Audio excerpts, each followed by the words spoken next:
So let's talk about the artistry itself, right?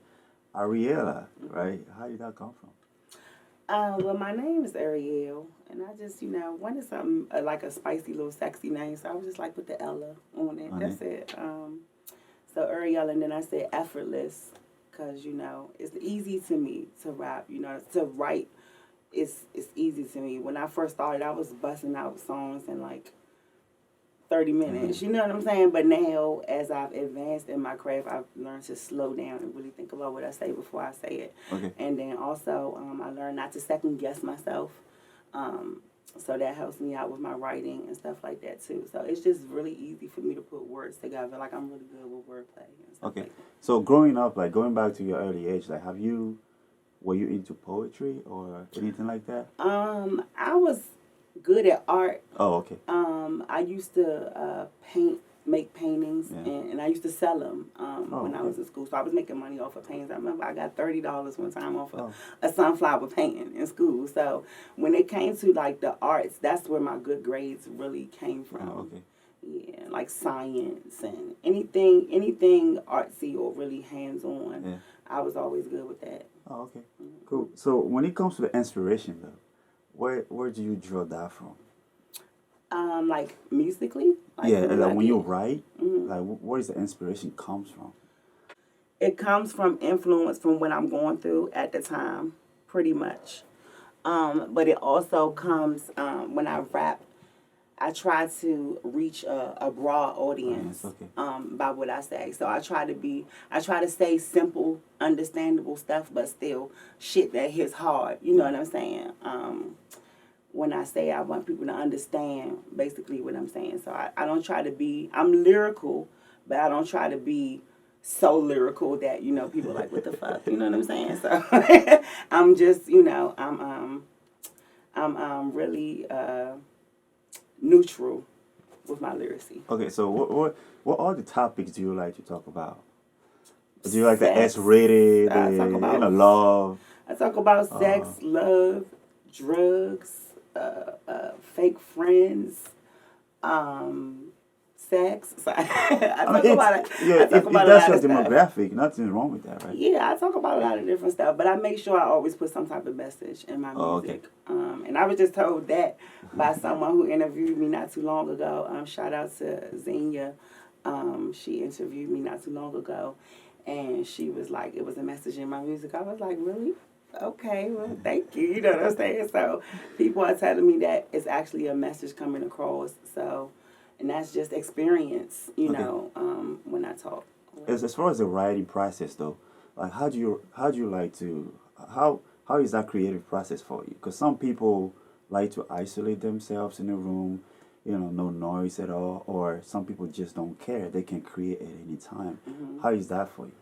I can create at any time, but it's easier when you're isolated and like nobody's around. You Okay. cut your phone off. You know what I'm saying? It's kind of hard for me to cut my phone off sometimes, but that's the best thing to do is just cut my phone off and kind of zone out and just kind of listen.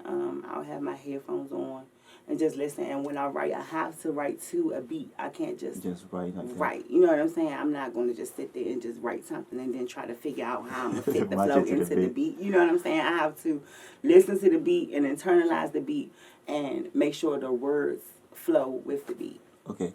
So when it comes to I mean, so you write and then go to the studio and then record, or you write in your head and then go to the studio and record. No, I have a little setup that I record rough drafts on. Oh, okay. I have a MacBook and a microphone, my little pop filter or whatever. I have my little setup in the house, so I'll just sit and I'll record rough drafts, and that's how I work on my mixing and stuff like that. So I'll get like a draft mix, and then I'll make sure I memorize the words. So I'll record like a rack of songs, and then whatever songs I know that I want to push, then that's when I'll go to somebody else who I know has a little bit more experience with engineering, Okay. and get them to mix it for me, and then I'll put it out. But as far as when you go to a regular studio, though, what do you have to have for a good song? Like, what do you have to have around you? People might have, trees, alcohol. Oh Some yeah, I people like smoke. Skittles, Yeah, I smoke water. Skittles. Oh my goodness, I smoke weed. Okay. I'm definitely smoking weed. If I could smoke while I'm recording, I would do that. Oh. I just like to smoke weed. That's I don't have to have it. I can definitely record without, just being sober. It's nothing to record sober. I don't have to be drugged up to record. You know what I'm saying? But it is nice to smoke weed or Well, as whatever. far as your personal experience, though, is it better to be, in a little tiny bit in the zone, or like geeked up, or just Ooh, no, nothing? not geeked up. No, you can't be geeked up because you could be fucking up a lot in the booth. So, and that's money. When you fuck up, that's time. So that's more money that you got to spend. So you got to go in the booth ready. You can't be Okay, geeked so up, y'all. it, Don't be getting geeked up and being. I know some people that probably be geeked up in the booth. You know what I'm saying? But if you gonna be geeked up at home when you recording your rough drafts. But other than that, when you in the booth, like you got to be ready. And you can't keep stopping, and that's money when you do that. So that's why I like to record my rough drafts at home. And then I'll take like maybe a week or 2 weeks and really just keep listening to the song over and over again and make sure I got my ad libs down, make sure I got my verses down, make sure I got my chords down.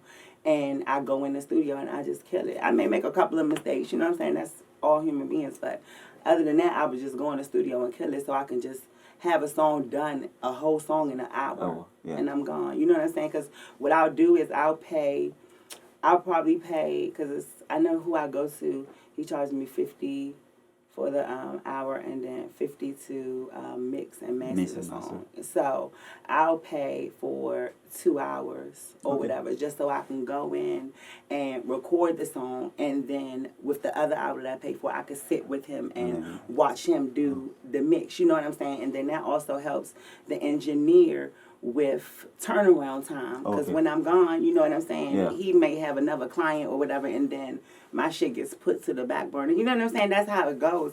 So that's why I just pay that extra time to be able to sit there, and at least you get some type of mix together for me before I leave. So if anything, you just got small tweaks, and then that's helping the engineer at the same time too. So do you like to have people around, or just you and the engineer? Just me and the engineer, but I do like to have people around, like my best friend or my boyfriend. You know what I'm saying? I like to have them around to get that input, or a manager or something. But other than that, I don't want a whole rack of people in the studio with me. Okay. Yeah. As far as role models, though, like who are you looking up to right now, as far as success? Who are you looking up to become? Who am I looking up to become as far as success? I don't know. Little Kim is successful. Remy Ma, she's a successful businesswoman. She's really humble, and she makes her money work for her.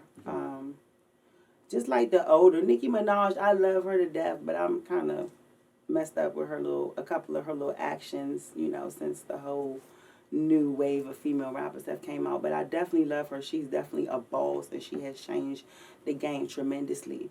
So I look up to her. Rihanna. Yeah, Rihanna's.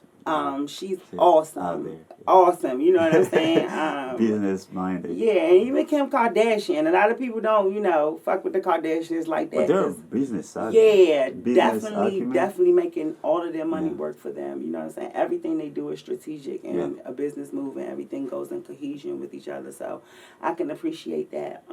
So those are, who I would look up to as far as business ethic and who I want to emulate.